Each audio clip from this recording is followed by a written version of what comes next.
And now we take a look at a new flashpoint in the already tense trade war between the world's two biggest economies, the United States and China.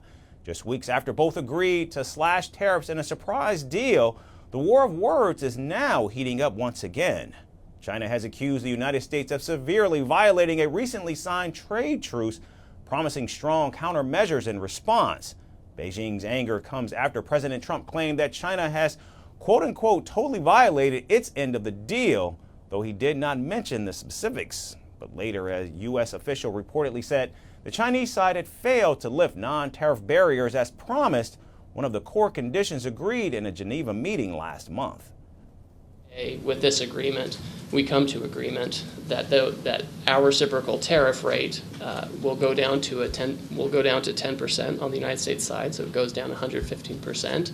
We enter into a 90-day pause period for negotiations, which both the Chinese and the United States are very committed to, and the Chinese on their side also go down 115% to 10%, and they remove the countermeasures that they have in place.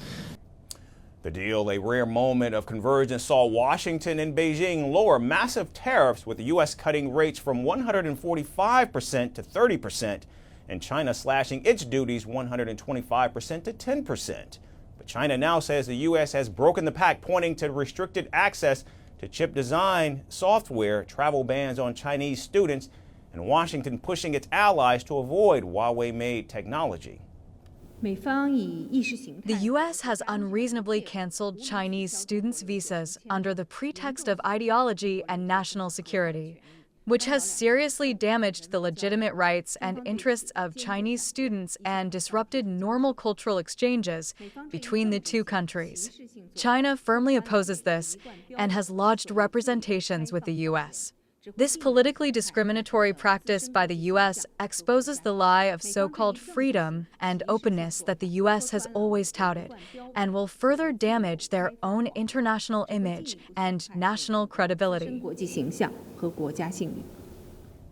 A spokesman from China's Commerce Ministry said the U.S. actions have also seriously undermined the understanding reached during a phone call between President Donald Trump and Xi Jinping back in January. Now, while Washington claims it's China that's backtracking, Beijing insists it's merely defending its sovereign interest. Despite the escalating war of words, two White House officials have reportedly said a call between Trump and Xi could take place soon, a move that could determine if the deal is salvageable or on the brink. Now, Treasury Secretary Bessent told CBS News that details of the deal could still be ironed out once the two leaders talk, but didn't give a date. And National Economic Council Director Kevin Hassett said both sides remain open to discussions even as backroom negotiations continue to stall. But while the U.S. pushes for top-level talks, Beijing wants concrete agreements locked in at lower levels before any leader-to-leader talks take place. Now, all of this comes on the back of another surprise announcement from Donald Trump that the U.S. will now double tariffs on steel and aluminum to 50% starting Wednesday. At a campaign-style rally in Pennsylvania, the president said the move would strengthen the local steel industry and cut America's dependence on China.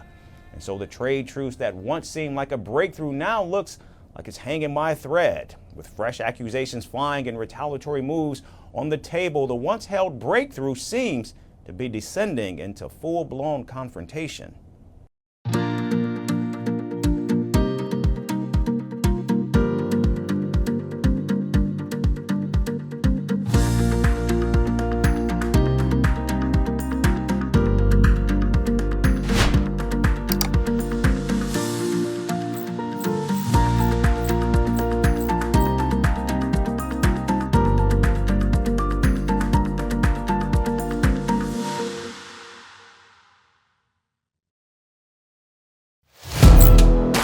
Firstpost now available in 9 languages on YouTube.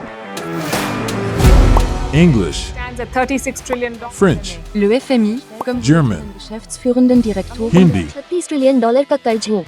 Indonesian, Pemerintah tanpa pemeriksaan. Italian, Sekali radikali. Japanese, $1 Portuguese, Por causa do próprio balanço patrimonial. Spanish. Beautiful bill.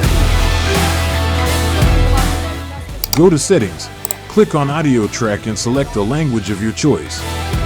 Be the first to know what's happening around you in your first language. Firstpost.